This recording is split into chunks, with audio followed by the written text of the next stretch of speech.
Yo, book nerds, I know you've all heard the phrase, don't judge a book by its cover, but today we are. Today we're going to talk about 10 book covers that I love.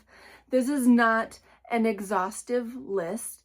There are definitely other book covers that I like and enjoy and love, but I just picked 10 that I really like a lot that I just think are great covers. And I only chose books off of my Read shelves. I didn't even look at my To Be Read shelves. So maybe I'll have a part 2 of this video. But today we're just looking at 10 book covers that I love from my Read shelves. There's no like particular order to these. I didn't rank them, but we're just gonna go through them. And if you see one of these, like these are all books that I have enjoyed as well, so judge them by their covers. Like if you like them, pick them up, because these were all books that I liked. All right, let's look at Full Tilt by Neal Shusterman. This is a Simon Pulse edition. This is a young adult teen thriller, but I just love this cover because it takes place in an amusement park, like a carnival type place, and something sinister is going on, and I feel like this cover just fully captures that. You've got the lights, you've got this evil looking face down here, you got all the like red and orange and yellows going on, so it feels kind of like fire, and like, I don't know, it has this like sinister vibe to it, which I really like. I think it captures the essence of the book really well. Along similar lines, let's look at Lord of the Flies by William Golding. This is a Penguin edition. I also feel like this cover just like perfectly captures what this book is about. You've got the fire, you've got a boy here like trying to like keep the flames at bay, and I just love the color design of this. It just feels eerie and like something's wrong. So I just really think this was a great design. Not all of these books are like horror thriller, like that kind of vein, but quite a few of them are. So I guess we're just gonna start with them. So keeping on that line, I really like this cover of Carmilla by Joseph Sheridan Le Fanu. This was made by Lanternfish Press. I had other issues with this edition, specifically with the footnotes, but in regards to the story and this cover, I really liked it because this is a vampire story. This story inspired Dracula. This is oftentimes considered one of the first vampire stories, and I think it's really cool that we have all the bats on the front, and we've got like a bite mark right here, and you've got this red offsetting the black and white, and I just think it's really cool. Okay, I have two more like horror, thriller, dark kind of books.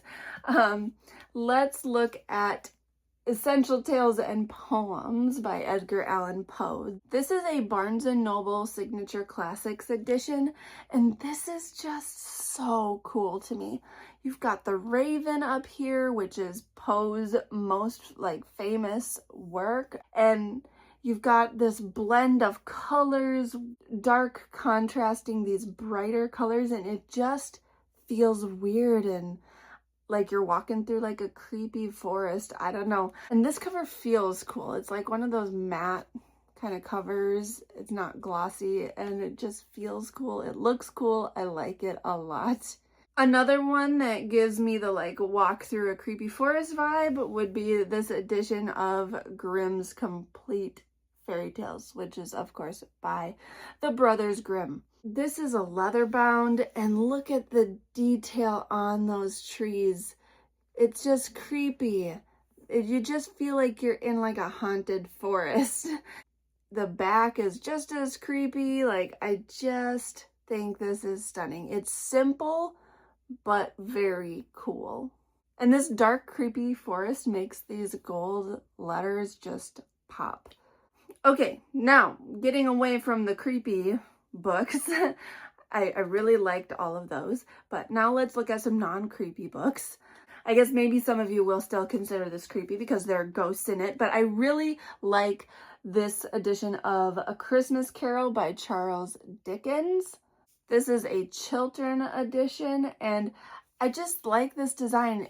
It's embossed, so like you can feel it like popping out, and it just reminds me of like Christmas ornaments, and it's got like the gold and the red, which are Christmassy colors, and you know, it's a Christmas story. So like I just like this one a lot. It's again very simple, but it gets the job done, right? It's so pretty looking. All right, now The Great Gatsby by F. Scott Fitzgerald. This is like the classic cover. So I don't know if this is owned by this company, but this is a Scribner edition, but this is like the most common cover for this book. But I love the story behind it, which adds to why I like it. But the story goes, and I mean, I guess I don't know if this is 100% true or not, but that F. Scott Fitzgerald asked the artist to make the cover before the book was done, and this is what the artist came up with. And then F. Scott Fitzgerald wrote the eyes into the story. And if you've read it, you'll understand what I'm talking about with the eyes, but I just think that's so cool that this cover art actually influenced the story itself. Like, that's so backwards from what we're used to, that the cover would be done after the book is done, but it was kind of done in tandem and they had an influence on each other, and I just think that's fascinating. All right, let's look at Oil on Water by Helen Havila. This is a W.W. Norton and Company edition. And I just think the rainbow color is so cool because, I mean, what color is oil when it's on water? You get that like rainbowy sheen across it, you know what I mean? And that's what this is. Like, it just ties in so well. It's so bright, but the book itself has some pretty heavy, dark things going on in it. And I mean, it's about a kidnapping, so like it kind of gives you this false like, ooh, bright rainbow color, but then when you think about it, like oil on water, like oil spills, like it's not good, even though it might look pretty, but like this cover just does so much, and I just really, really like it. I think it was a super smart choice to do this. It just ties everything together. All right, the last two books I have for you are some of my all-time favorite books ever, and the covers just happen to be awesome too, so it's a bonus, right? So check these out if you haven't, because they're my favorites. House of Many Gods by Kiana Davenport. This is a Ballantine Books edition. I just love this cover. I just think it's so beautiful. I love nature, and so all the green just really makes me think of nature, which is great because it's environmental literature. Like, the environment plays a heavy role in this book.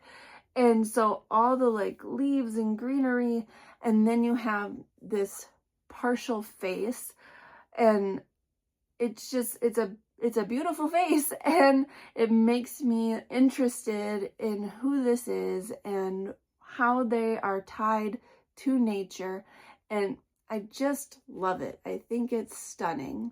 And then my favorite book of all time is Pride and Prejudice by Jane Austen. This is a Wordsworth Classic edition, but I just think it's stunning. My copy is a little bit beat up because it's old, and I've you know, have loved this book a lot, but I just think this is so simple. I don't know which sister this is maybe supposed to represent. I don't know if this is artwork that was just slapped on the cover of this book, but if it was, like if it was done just on its own and then, you know, Wordsworth Classics just paired it with the book, like I still think it's great. I love it. It's just so simple. It captures the beauty of this woman, and I think it's like very gentle and feminine, and I like it a lot. It just seems so simple, but yet at the same time, looking at her, like I feel like this girl is strong as well. This woman has a strength to her that we don't know anything about yet. And I just really think it's beautiful. I don't know if it is meant to be like a representation of one of the sisters. I don't know if it's supposed to be Jane. I don't know if it's supposed to be Lizzie. I would imagine it'd have to be one of those two and not any of the other sisters. Most likely it would be Lizzie, but it could be Jane. I don't know, but I just still love it. It's so simple and beautiful, you know, plus blue is my favorite color. But I just really enjoy this cover. There's 10 book covers that I really like. If you have any favorite editions, drop down in the comments and be sure to share them. And which one of my 10 was your favorite? Let me know. We all have different tastes. Some of my books, you know, you might hate them, and I may not be the biggest fan of some of your favorites, but you know, that's why art is so subjective. But I loved these. Let me know what ones you love. That's all I have for you guys today. Hit that like button and subscribe. I'll talk to you next Monday. Thanks for talking books with me.